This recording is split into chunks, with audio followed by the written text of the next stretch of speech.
The complete history of King Solomon's wealth is not a legend. It is a blueprint, and almost no one has read it correctly. Stay with this to the end because a prayer for wisdom and stewardship is waiting for you there. $2 trillion.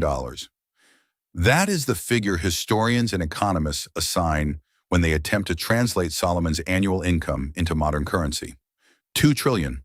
Not his total assets, his annual intake before a single trade ship returned from Tarshish, before a single tribute caravan crossed the desert, before one copper ingot left the furnace of the Arabah. That number alone should stop you because the man who accumulated it did not build hedge funds or tech empires. He built something older and more durable, a system, a layered interlocking architecture of provision that drew resources toward him from every direction simultaneously. 1 Kings chapter 10 verse 14 tells us that the weight of gold that came to Solomon in 1 year was 666 talents of gold. Ancient scholars have calculated that figure at its lowest modern equivalent to represent an annual income that dwarfs the GDP of most nations on earth today, and he did this without a single dollar, a single stock certificate, or a single modern financial instrument. What he had was something rarer. He had wisdom that preceded his wealth and a God who said in 1 Kings chapter 3 verse 13, "I will also give you what you have not asked for, both wealth and honor, so that in your lifetime you will have no equal among kings." The empire did not fall from the sky. It was engineered, and today you will see exactly how. Here is the secret most people carry to their graves without ever examining. They believe Solomon's wealth was miraculous in the sense of being unexplainable, a divine lottery, a supernatural gift that bypassed ordinary law. So they wait. They pray for overflow without building the architecture that overflow requires. They want the harvest without the field. And then they wonder why the granaries stay empty. Solomon never waited passively. When he ascended to the throne of Israel, he inherited a kingdom that David had unified through warfare. But David was a warrior king. He consolidated borders. Solomon was something different. He looked at what his father had won and asked a different question. What can this become? The answer he built over 40 years was the most sophisticated economic organism the ancient world had ever seen. Ancient Israel sat at the intersection of 3 continents. Think about that for a moment. Egypt to the southwest, Mesopotamia to the northeast, Arabia to the southeast.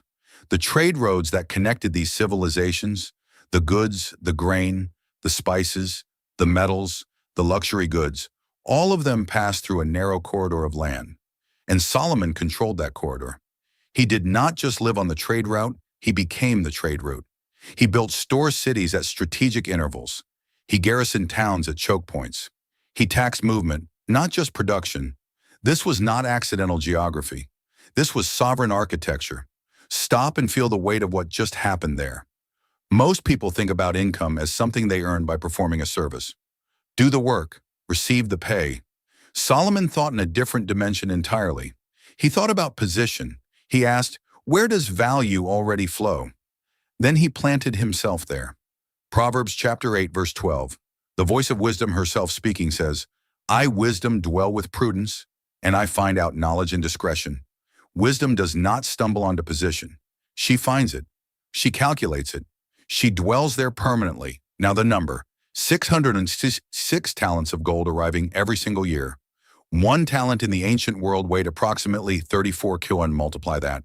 666 talents. That is more than 22,000 kilo of gold flowing into Jerusalem annually. And this was only the recorded gold income. Not silver, not timber, not horses, not tribute goods, not the revenue from Solomon's merchant fleet.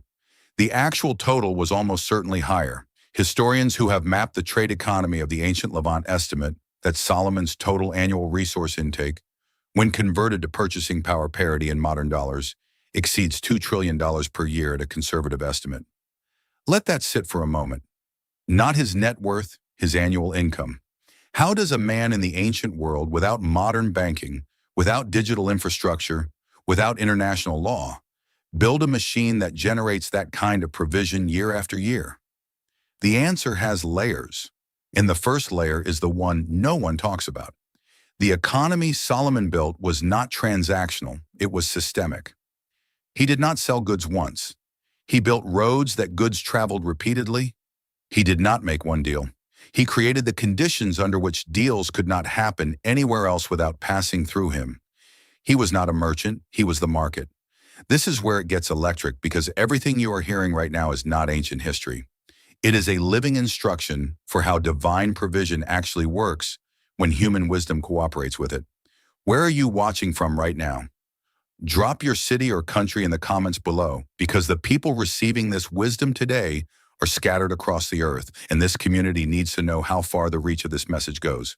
Tell us where you are. 1 Kings chapter 10 verse 15 names them without apology. Merchants, traders, all the kings of Arabia, and the governors of the territories. Every single one of them brought tribute and gold to Solomon. This was not charity. This was not coincidence. This was monopoly, not the predatory kind, but the sovereign kind. The kind that forms when one entity controls something no one else can replicate. Solomon's first monopoly was positional, his geography. But his second monopoly was stranger and more powerful. He monopolized information.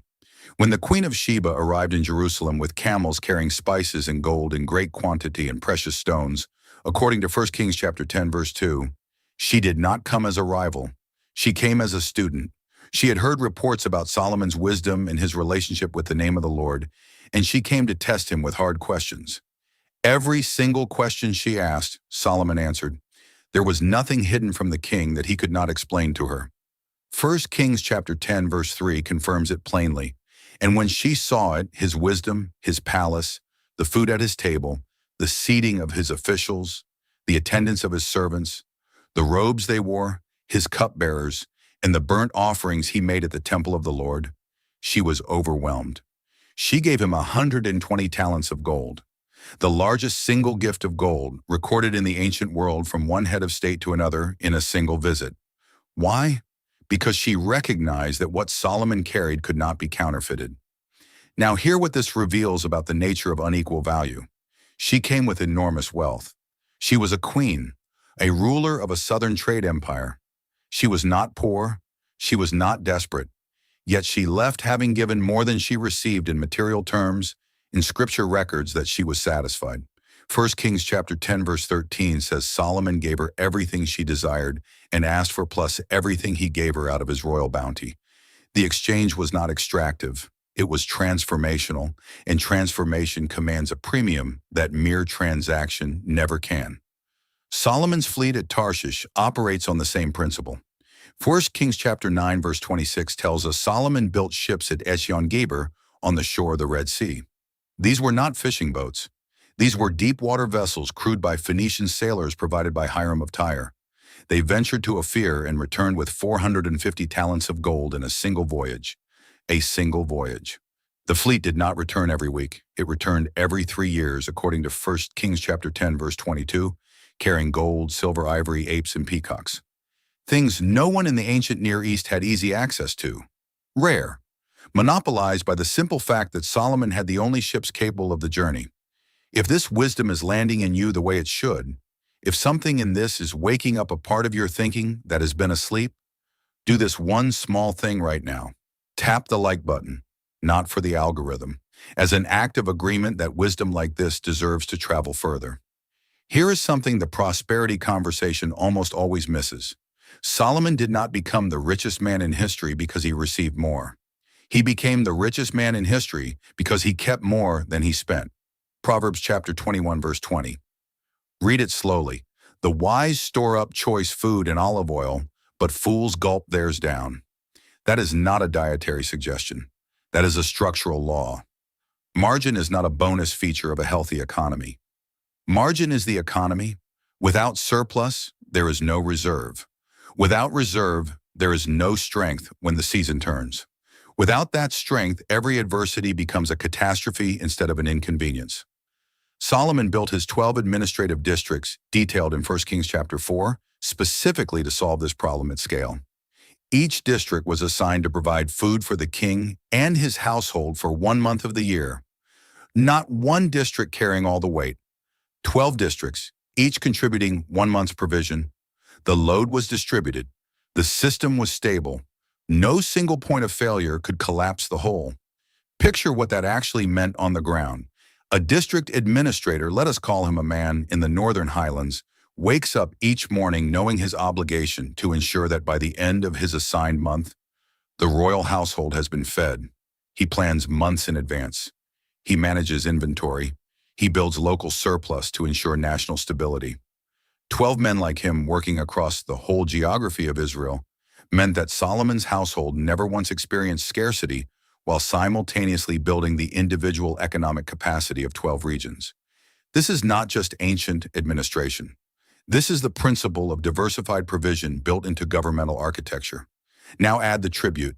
Vassal kings, rulers of territories that David had conquered and Solomon had inherited, sent annual tribute into Jerusalem. Silver, gold, clothing, weapons, spices, horses, mules. 1 Kings chapter 4 verse 21 records that Solomon ruled over all the kingdoms from the Euphrates River to the land of the Philistines as far as the border of Egypt. These nations brought tribute and were Solomon's subjects all his life. The geography of his dominion was vast. The flow of provision was continuous. Ask yourself this: how many streams of provision are you building right now? Not streams you are hoping for, streams you are engineering. Because Solomon did not pray for tribute and then wait. He built the political, military, and economic framework that made tribute inevitable. The infrastructure came first. The provision followed. 2 Chronicles chapter 8 describes Solomon's building projects in detail. Store cities for his supplies, cities for his chariots, cities for his horses. He did not store wealth in one place and hope. He distributed it across a geography so wide that no single blow could empty it. Jesus, speaking in Luke chapter 12 verse 48, framed the obligation this clearly. From everyone who has been given much, much will be demanded. And from the one who has been entrusted with much, much more will be asked. The infrastructure Solomon built was not personal indulgence. It was stewardship at a scale that matched the provision he had been given. He was not hoarding. He was deploying. There is a place in the southern desert of Israel in the valley called the Arabah, where the ground itself bleeds copper. Ancient smelting furnaces have been excavated there by archaeologists who were stunned by their scale. This was not a small workshop operation. This was industrial extraction running continuously, fueled by the desert winds that acted as natural bellows through precisely engineered smelting shafts. Solomon's engineers built furnaces that the wind powered for free. Think about that engineering decision. Why build a bellows system that requires human labor when the Arabah wind blows at predictable velocity through predictable corridors? You orient the shaft, the wind does the work, your cost drops to near nothing, your output remains constant, your surplus grows with each passing season. This is the principle of position return. Invest once in placement, collect repeatedly from natural force, and it connects directly to the alliance with Hiram of Tyre, the most strategically underestimated relationship in the entirety of Solomon's empire building. Hiram was the king of Tyre, a Phoenician city on the Mediterranean coast. He had been a friend of David. When Solomon came to power, he did not ignore this inherited relationship.